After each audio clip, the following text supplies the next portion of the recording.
আজকের গল্প আগুন পাখি। কাহিনী শাশ্বতী চন্দ। গল্প পাঠে এবং সমগ্র পরিচালনায় আমি শুভাশিস।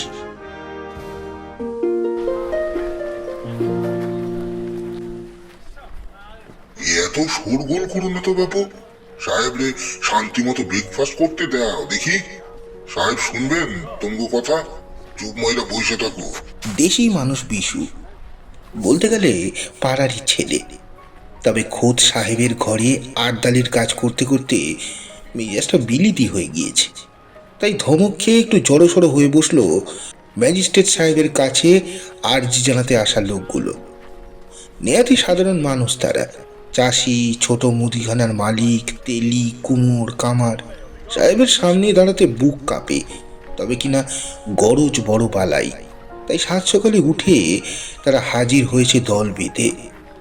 বিশু আবার ঘরে ঢুকে যেতেই কৃষ্ণপদ বলে উঠল নিচু গলায়, ব্রেকফাস্ট কি জিনিস বোঝাইয়া কও তো। আরে বুঝলা না, সকালে চা মুড়ি সাহেবরা তারই ব্রেকফাস্ট কয়। শ্যাম সুন্দর বললেন, এই মা, সাহেবরা মুড়ি খায় আম দুধ কলা দিয়া। তারা তাদের বিস্ময় যেন চরমে ওঠে। তোর কাকা ও কি যে কও, মুড়ি খাবে কেন? সাহেবরা তো পাউরুটি খায়, সঙ্গে মুরগির ডিমের সেদ্ধ। বলে সারদাচরণ। দলের মধ্যে সেই সবচেয়ে ছোট, তাই খোঁজ খবর সেই বেশি রাখে। হা কৃষ্ণ, এখনো সকালে নিত্য পূজা হয় নাই, এখন যত অখাদ্য কুখাদ্যের নাম শুনলাম। বিরক্ত মুখে সরে বসতে চান শ্যাম সুন্দর। খ্যাক খ্যাক করে হাসে তারা না। সে শাক্ত গরম বৈষ্ণব শ্যাম সুন্দরের ধরন ধারণে তার হাসি পায়, রাগও হয়, তাই বিদ্রুপ করতে ছাড়ে না। নাম শুই নাই কোন অপবিত্র হইয়া গেল নাকি ঠাকুর? হ্যাঁ, তাহলে ঘরে যাইয়া কানে তুলসী চন্দন চাপা দিয়া শুইয়া থাকেন। তেলে বেগুনে জ্বলে ওঠেন সমসুন্দর। ওর বাচিনের দল, আমি কি আসতে চাইছিলাম? তবু পিড়াপিড়ি তো আইলাম। যাই গিয়া, আমি আমি যাই গিয়া। ক কি ঠাকুর, তুমি চইলা গেলে কথা কইবে কে? আমরা কি সাহেবের সঙ্গে কথা কইতে পারি? তুমি পণ্ডিত মানুষ, দুটা যুক্তির কথা কইতে পারবা। আমরা তো শালগ্রাম শিলা, থাকাও যা না থাকাও তা। এই বিপদ যে সবার বিপদ। সবাই হই হই করে ওঠে। সবাই হই হই করে ওঠে। না না না, তা বটে। থেমে যান শ্যাম সুন্দর। বিপদ তো তারই বেশি। কালই তো তার ঠাকুর ঘরের সামনে কোনো না কোনো প্রাণীর হাড়গোড় পড়েছিল। কে ফেলেছে তা বুঝতে অসুবিধা হয়নি। কদিন আগে যজ্ঞেশ্বর ও তার সাঙ্গপাঙ্গ গাছে উঠে ডাব পেরে খাচ্ছিল দিদার, ছড়াচ্ছিল আরো বেশি। বলবার মধ্যে বলেছিলেন শ্যামসুন্দর, এই খাবা তো খাও বাছারা, ভগবানের জিনিস খাবা, এ বেশি আর কথা কি। তবে এই কুশিগুলারে পায়রা নষ্ট করো কেন? হ্যাঁ, উপসের দিন ওই ডাবের জল বাতাসা খাইয়াই তো পিতৃ রক্ষা করি, সেইটুকু দিবা না? এইটুকু তাই রেগে লাল হয়ে গেছে গুন্ডাগুলো। চোখ লাল করে বলেছিল, আচ্ছা দেই খালেবো। আচ্ছা দেই খালইব। সে দেখে নেওয়ার নমুনা দেখতে পেলেন শ্যামসুন্দর। তখনই ভেবেছিলেন, না আর বাড়তে দেওয়া যায় না, যা খুশি করে বেড়াবে এই গুন্ডা বাহিনী, আর কিচ্ছু কেউ করতে পারবে না। কেন রে, দেশে কি মগের শাসন চলছে? তাই তো সবাই মিলে যখন ম্যাজিস্ট্রেটের কাছে নালিশ নিয়ে যাবার কথা বলল, খুব তাড়াতাড়ি রাজি হয়ে গেলেন তিনি। বাকিরাও সব ভুক্তভোগী। যজ্ঞেশ্বর তার সঙ্গী সাথীদের নিয়ে নাজেহাল। সবাই সবাই সবাই যে যার নালিশ গুছিয়ে নিতে এসছে। কিন্তু ম্যাজিস্ট্রেট বিটসন বেল সাহেব যখন বাইরের বারান্দায় এসে দাঁড়ালেন, সবার কথা গুলিয়ে গেল। হওয়ারই কথা। টকটকে ফর্সা, সিংহের কিশোরের মতো লাল চুল, বিশাল দেহ, তার উপর দণ্ডমুণ্ডের কর্তা। তাই সাহেব যখন জিজ্ঞেস করলেন, বলো তোমরা কি বলিতে আসিয়াছো, কারো মুখে আর কথা জোগালো না সহসা। তারপর প্রাথমিক ভয় কাটিয়ে তারানাতি বলে উঠল, গুরুদয়াল দে দে আছে না সাহেব, বরিশালের ডেপুটি আদালতের আদালির কাম করে। তার বলা যজ্ঞেশ্বর যজ্ঞা, ওই যজ্ঞা গুন্ডাদের দল বড্ড জ্বালাতন করতেছে হুজুর। গুন্ডা মানে ডেকর্ডস, লুটপাট করিয়াছে? না না হুজুর, সেরকম গুন্ডা নয়। তবে স্বদেশি ডাকাত। শ্যামসুন্দর ভয় পেয়ে গেলেন। স্বদেশীদের ওপর ব্রিটিশ সরকার কতটা নির্মম সবাই জানে। শেষে যদি যজ্ঞেশ্বরের ওপর অত্যাচার হয়, যতই জ্বালাতন করুক, প্রতিবেশীর ছেলে আর ঘরের ছেলের মধ্যে একটু কতটুকু ফারাক। তাই বলে উঠলেন, না না, স্বদেশি তদেশি নয়, নেহাতি দামালপনা, ওলাপানি বুদ্ধি, লেখাপড়ায় মন নাই। স্কুল থাইকা তাড়াইয়া দিছে মাস্টাররা, কামধাম নাই, দস্যিপানা কইরা বেড়ায়। জুটেছে কিছু সাকরেত, এর গাছের আম চুরি করে, ওর গাছের কাঁঠাল। ধাক দিলে গোয়াল ঘর ভাঙ্গা গরু তাড়িয়া দেয়। উঠোনে আজে বাজে জিনিস পাইলে রেখা যায় রাতের বেলা। বামুনপাড়ার সাঁকোটা ভাঙ্গা দিচ্ছে বজ্জারটা। লোকের বড় অসুবিধা হচ্ছে হুজুর। এই দুই গিয়া ঘুইরা যাইতে হচ্ছে। এমন দৌড়াত্ম করলে কি আমরা সুস্থভাবে বাঁচি বলুন তো? ও, তা বাপ মায়ের কাছে নালিশ নিয়ে যাও? সে কি আর যায় নাই হুজুর, অনেকবার গিয়াছি। বাপ মাই যদি শক্ত হইতো তাহলে কি আর অমন ধারা হইতো?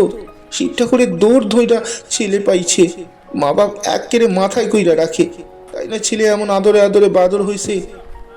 সবাই একসঙ্গে কথা বলতে বলতে খেয়াল করেনি বাংলোর হাতায় এক ঝোপের আড়ালে আড়ি পেতে বসেছিল এক তরুণ, বংশীধারী। বংশী যজ্ঞেশ্বরের প্রাণের বন্ধু, তার দুষ্কর্মের সঙ্গী। চুপি চুপি সবার দৃষ্টির বাইরে সোজা সে দৌড় দিল। নিজের বাড়ির উঠোনে বসে বাঁশ চাষছিল যজ্ঞেশ্বর। সামনে পাঁজা করা সদ্য কাটা বাঁশ। হাঁপাতে হাঁপাতে এসে বলল বংশী, জগা জগা তুই পালা, এক্ষুনি তোরে ধরতে আইব। হ্যাঁ। অবাক হয়ে যজ্ঞেশ্বর বলল, হ্যাঁ, ধরতে আসবে? কে? ম্যাজিস্ট্রেট সাহেব, তোর নামে নালিশ পড়েছে। ও পাড়ার ই পাড়ার অনেক লোক তোরা নাকি সাহায্য করবে। ও, এই কথা। আসুক গে, যজ্ঞকে সাহায্য করা অত সোজা না। মুড়ি নারকেল খাবি লয়ার মায়ের থেকে। মুড়ি নারকেলের প্রলোভনে ভুলল না বংশী। ব্যাকুল গলায় বলল, ওরে ওরে, পুলিশ আসবে, তুই পালা। ইংরেজ তো কি, মানুষই তো, ভূতের তো নয়। আসুক গা। সবিস্ময়ে এবং প্রশংস দৃষ্টিতে তাকিয়ে রাখল বংশী। এই না হলে যজ্ঞা, এমন সাহস আর কার আছে? তাই না যজ্ঞার পাশে পাশে ঘুরে বাড়ির লোকের তুমুল আপত্তি অগ্রাহ্য করে। কিন্তু যজ্ঞানাথের আর মন ছিল না কাজে। হাতের কাটারি নামিয়ে সে বলল, ভালো লাগছে না, চল নদীর পার থিকা একটু ঘুইরা আসি। কি বানাইতেছিলি? সাগরটা ভাইঙা দিছিলাম না রাগ কইরা, মানুষজনের বড় কষ্ট হইতেছিল, ভাবলাম মেরামত কইরা দি। দূর করুম না, বড় গিয়ে আমার নামে নালিশ কইরা, অত সাহস। চল ঘুরে আসি। দুই বন্ধু বেরিয়ে গেল টোটো করতে। পরদিন সকালে ঘুম থেকে উঠতে একটু দেরি হয়ে গিয়েছিল। আগের রাতে বাবা একটু বকাবকি করেছিলেন। পাড়ার বেপাড়ার লোকেরা ম্যাজিস্ট্রেটের কাছে নালিশ নিয়ে যাওয়ার কথায় তার কানেও এসছে, ভয়ও পেয়েছেন। সরকারি চাকরি করে খান, চাকরি গেলে বউ ছেলে নিয়ে পথে বসতে হবে। বাবার বকুনি খেয়ে অনেক রাত পর্যন্ত গুম হয়ে দাওয়ায় বসেছিল যজ্ঞা। সকালে যখন চোখ খুলল, সূর্য অনেকটাই উঠে গিয়েছে। এই যা, ওই নিশ্চয়ই খেলা শুরু করতে পারছে না ওর জন্য। মাঠের দিকে দৌড়াতে লাগলো যজ্ঞা। মাঠের কাছে গিয়ে নিজের চোখকে যেন বিশ্বাসই করতে পারছিল না। মাঠের পাশে দাঁড় করানো বিশাল এক জুড়ি গাড়ি, সহিষ্টার লাল রঙের পোশাক পরা। মাঠে তুমুল কোলাহল, খেলা চলছে। যজ্ঞার সব সঙ্গীরাই আছে সেই খেলায়। বাড়তি আছে একজন বিশাল দেহি এক সাহেব। আর মাঠের পাশে চুপ করে বসে আছে বংশী। যজ্ঞাকে দেখে উঠে এলো বংশী, চোখের ইঙ্গিতে সাহেবকে দেখিয়ে বলল, বিল সাহেব, হ্যাঁ, ফুটবল খেলতেছে আমার বন্ধুগুলোকে। কেন? ভগবান জানে, গাড়ি ঠিকঠাক নাইমা কয় খেলুম। সকলে তো প্রথমে কাঁই করে অস্থিরে ডরে। খেলা চলতে লাগলো। যজ্ঞা সে দাঁড়িয়ে আছে মাঠের পাশে, তাতে যেন কারো খেয়াল নেই। তারপর রোজই হতে লাগলো খেলা। সকালে ফুটবল, বিকালে নাটকের রিহার্সাল। সাহেব নাকি বাংলা নাটক দেখতে চান। তা নাটক হলো। কি বুঝলেন, কতটুকু বোঝালেন কে জানে, তবে হাততালি দিলেন বিস্তর, হাসালেন আরো বেশি। নিজের পয়সার ফিস্টির আয়োজন করলেন ছেলেদের জন্য। হোলির দিনে হইচই করে ফিস্টি হলো, হোলিও হলো। সাহেব আবির মাখলেন, মাখালেনও, মিষ্টি খাওয়ালেন সবাইকে। ছেলেদের আনা মালপো খেলেন খুব আগ্রহ করে। এরপরেও কি ছেলেরা সাহেবের ভক্ত হবে না? সাহেবের বাড়ি থেকে আসতে লাগলো টিফিন, আপেল, মিষ্টি, পাউরুটি। যজ্ঞা যদিও কাউকে ডাকে কারো বাড়ির পেয়ারা বাড়তে, কারো আগ্রহ থাকে না। পেয়ারা তো জন্ম থেকে খেয়েছি, আপেলের মতো তো আর খেতে নয়। অবাক হয়ে দেখলো যজ্ঞা তার মাথায় আর মুকুট নেই, মাটিতে খসে পড়েছে। না, মাটিতে নয়, সাহেবের মাথায় গিয়ে উঠেছে। তার পাশে পড়ে আছে বংশী, বনবাসী রামের অনুগত লক্ষণের মতো। এরপর আসতে লাগলো চাকরির খবর। আজ এই বাড়ির থেকে, কাল ও বাড়ির থেকে। সাহেব যে চাকরি দিতে শুরু করেছে সবাইকে, সরকারি চাকরি সব। কেউ ক্লার্ক, কেউ পুলিশ, কেউ বা সহিস, যার যেমন যোগ্যতা। আস্তে আস্তে শান্তি ফিরতে লাগলো এলাকায়। সাহেবের সঙ্গে ছেলেদের দহরম মহরম দেখে যারা আগে ভেবেছিল যে কি সব কাণ্ড করছে সাহেবের, এইসব ছেলেগুলো কি এমন করে মাথায় তুলতে আছে, তারা পর্যন্ত বললে না না, এলেম আছে সাহেবের। কেমন কাজ বকাঝকা শাস্তি না দিয়ে শান্ত করে দিল। দামাল দস্যু গুন্ডা ছেলেগুলো এখন রীতিমতো রোজগেরে সংসারী। তাদের বাড়ির লোকেরাও দুহাত তুলে আশীর্বাদ করতে লাগলো সাহেবকে। বিনা যুদ্ধে হার হলো যজ্ঞেশ্বরের। এক বিকেলে ফুঁসে উঠলো যজ্ঞেশ্বর, বংশীকে বলল, এই চলো, চল তো সাহেবের লগে মোলাকাত সাইরা আসি। বন্ধুকে মনমরা দেখতে দেখতে বংশীরও মন খারাপ হতো। পুরনো যজ্ঞেশ্বরের মেজাজ ফিরে আসা দেখে সে খুশি হলো, ভীত হলো। সে কি পিছন পিছন দৌড়ালো, সাহেবকে বাজে কথা না বলে বসে। ক্লাবে যাওয়ার জন্য জুড়ি গাড়ি চড়ছিলেন সাহেব। যজ্ঞেশ্বর হন্তদন্ত হয়ে আসতে দেখে মৃদু হাসলেন। যজ্ঞেশ্বর শটান হয়ে জোর গলায় বলল, আমার দল ভাঙলেন কেন? আমি তো কেবল তাহাদের চাকুরি দিয়াছি। তাহাদের চাকুরির দরকার ছিল, তুমি করিবে চাকুরি। শুনিয়াছি তোমার অনেক সাহস, গায়ে জোর আছে। আমার দেহ রক্ষকের চাকুরি করিবে, ভালো মাহিনা পাবে। অবাধ্য বুনো ঘোড়ার মতো ঘাড় বেঁকিয়ে বলল যজ্ঞেশ্বর, না, আমি পরের গোলামি করুম না। উত্তম, শোনো, আগে পেটের ভাত জোগাড় করো। পেটের মধ্যে গড আল্লাহ ভগবান আছে। যে জাতের পেটে ভাত নেই সে জাতির সম্মানও নেই। তোমার বাবার বয়স হয়েছে, চাকরিও তো আর নাই। চাকুরির দরকার পড়িলে আইসো, তোমার জন্য সব সময় দরজা খোলা থাকিবে। সাপের মুখে মন্ত্র পড়ল। ফিরে এলো যজ্ঞা, নিয়মান। সত্যি সংসারে অভাবের মুখ দেখা যাচ্ছে একটু একটু করে। বাবার চাকরি যাওয়ার পর ছোট্ট একটা মুদির দোকান দিয়েছিলেন পাড়াতে, ওই দিয়ে চলছিল সংসার। কিন্তু ঘুষের জ্বর, কাশি তাকে বিছানায় ফেলে দিয়েছে একবারে। ছেলে যে পড়াশোনা শিখলো না, বাউন্ডুলের মতো ঘুরে বেড়ায়, তা তাকে বেদনা দেয়। মা কিছু বলেন না ঠিকই যজ্ঞেশ্বরকে, তবে তার ম্লান মুখ কষ্ট দিতে লাগলো। তাই নিজেই একদিন দোকানে গিয়ে বসলো। 3-4 বছর কেটে গেছে। থিতু হলো যজ্ঞেশ্বর, সংসারী হলো। সারাদিন মুখ বুঝে দোকানদারি করে, শুধু বংশী বোঝে ভেতরের আগুন মরেনি, শুধু ছাই চাপা পড়েছে। ভিতরে ভিতরে ছটফট করে। এই শান্ত গৃহস্থের জীবন তো তার জন্য নয়, অন্য কিছু, অন্য কোনো কাজ যেন তাকে ডেকে নিয়ে যায়। কিন্তু কি সব কাজ, কি সেই কাজ, সে নিজেই জানে না। 250 সাবুদানা দিতে আর কতটুকু সময় লাগবে? হ্যাঁ, দিয়েই দাও না বাবা, নাতিটার খুব জ্বর, পথ্য দেব। দু হাতে দোকানের ঝাপকালা আটকাতে আটকাতে বললেন শ্যাম সুন্দর, একটা সময় আমার দোকান বন্ধ হয়ে যায়, জানেন না? আগে আইতে পারেন না?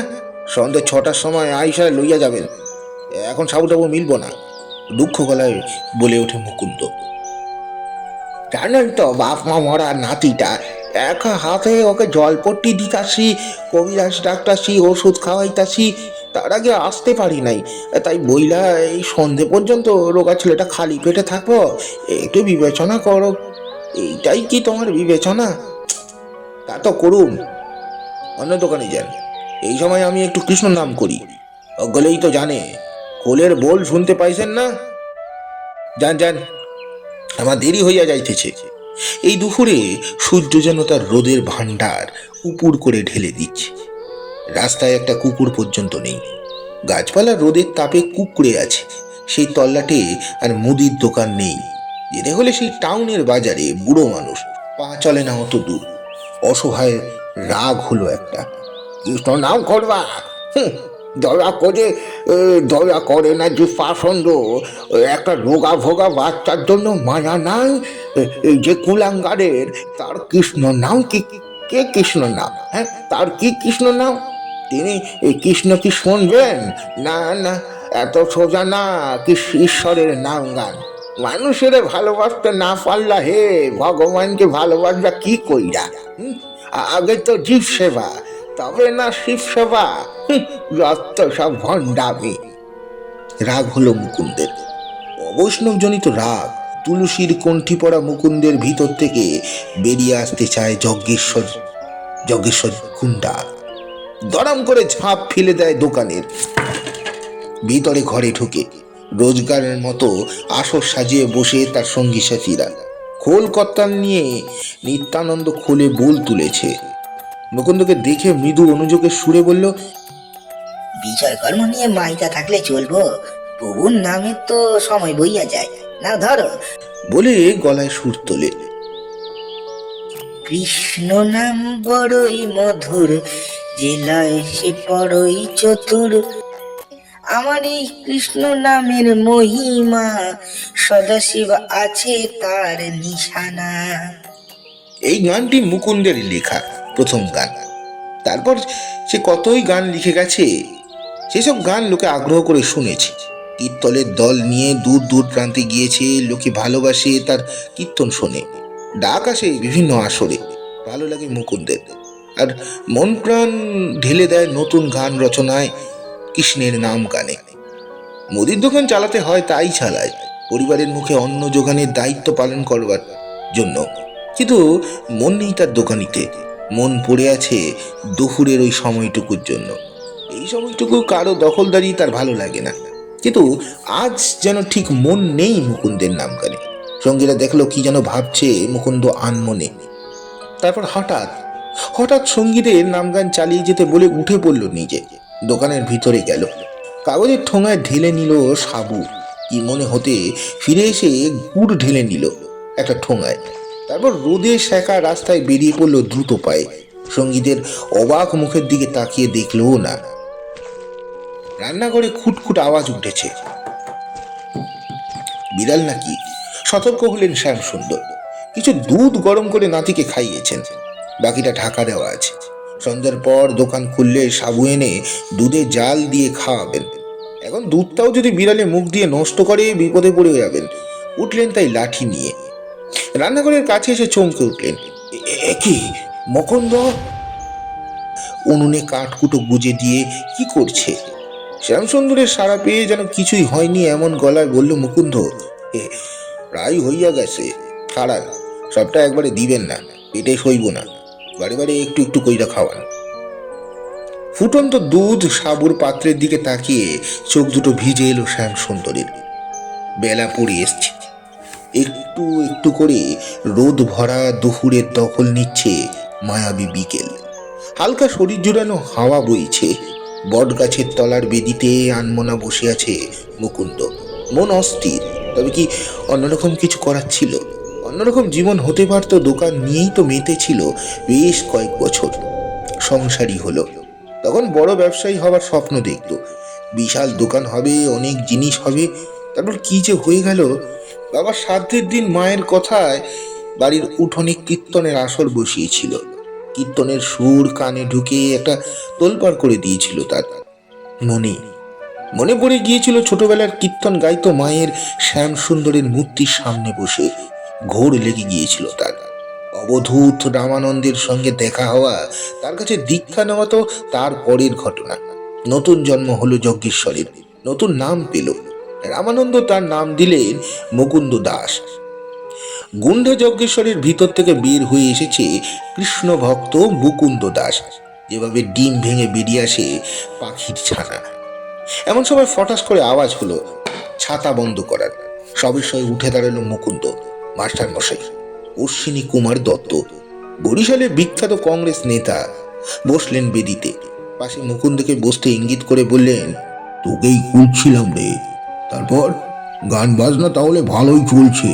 নিজে গান লিখে সুর বসিয়ে গাইছিস তো? সেগুলো তো অনবদ্য সৃষ্টি হচ্ছে শুনলাম।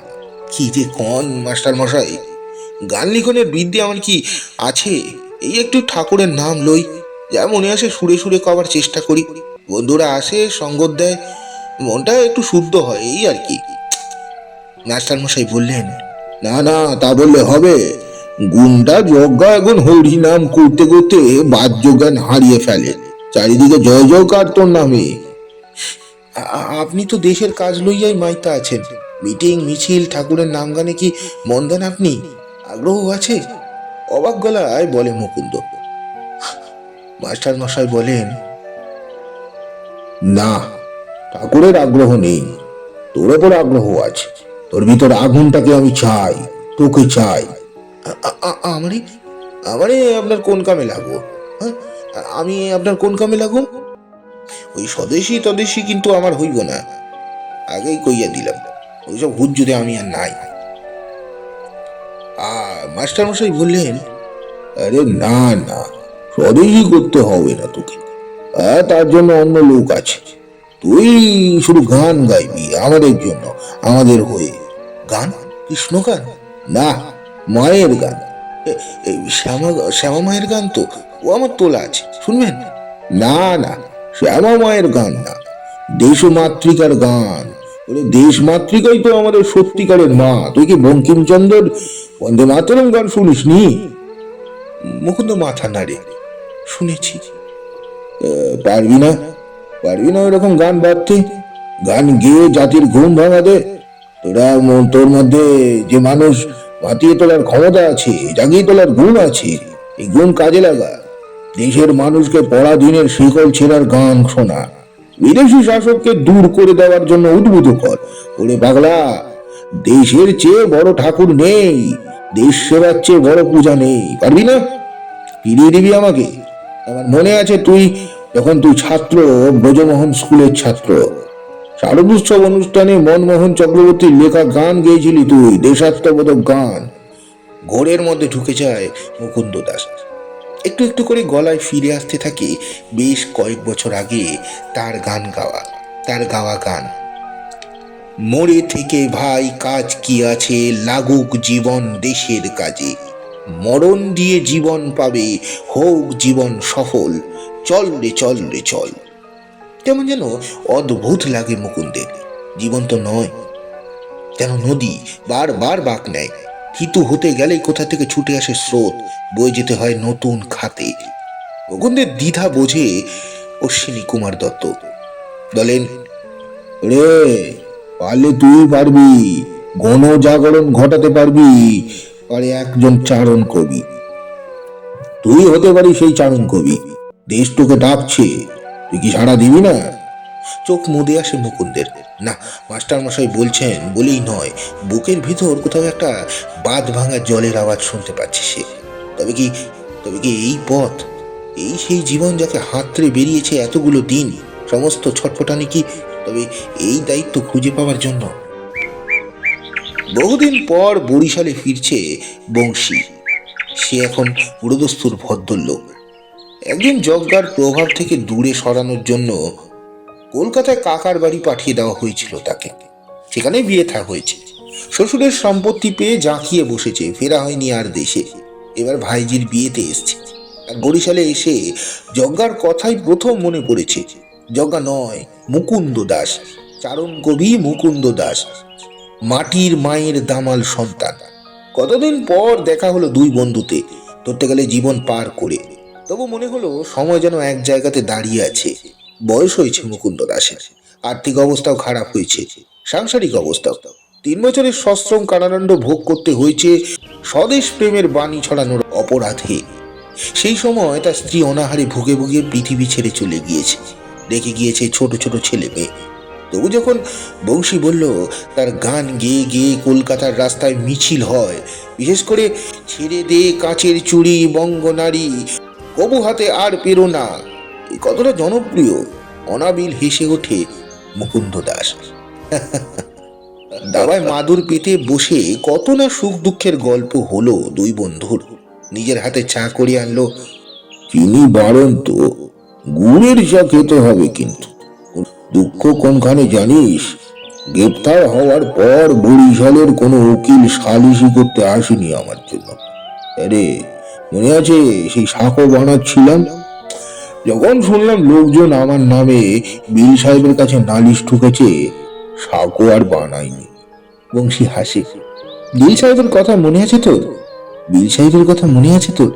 সেই যে তোর দল ভাঙিয়ে দিয়েছিল। বকুন্ত হাসে। থাকবে না, গুরু যে আমার। একজন ইংরেজ তোর গুরু? মাস্টার মশাই, রামানন্দকে ছেড়ে একজন ইংরেজকে তুই গুরু মানছিস? এদিকে তুই স্বদেশ প্রেমের কথা বলিস। বংশী যেন ঠই পায় না।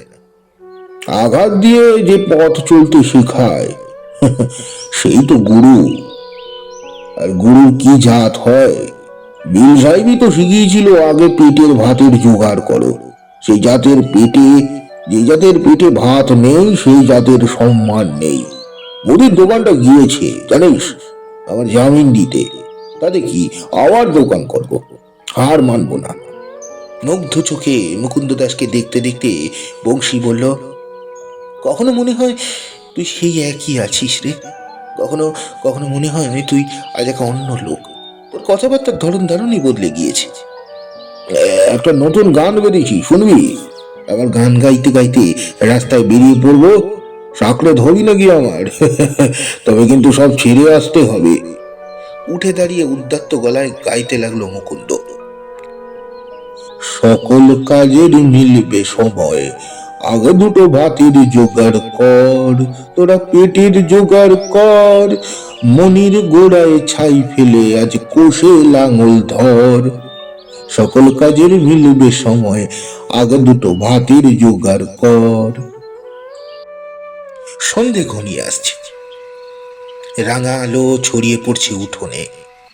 সেই রাঙা আলোয় রাঙা পোশাক পরা মুকুন্দ দাসকে দেখতে দেখতে ঘোর লাগলো বংশীর। মনে মনে বলল মানুষ নয়, যেন আগুন, এভাবে সাধিকার, যেন আগুন পাখি। সমাপ্ত। গল্পটি আপনাদের কেমন লাগলো অবশ্যই জানাবেন। গল্পটি ভালো লাগলে লাইক, কমেন্ট, সাবস্ক্রাইব, শেয়ার করে আমাদের পাশে থাকতে ভুলবেন না। নমস্কার।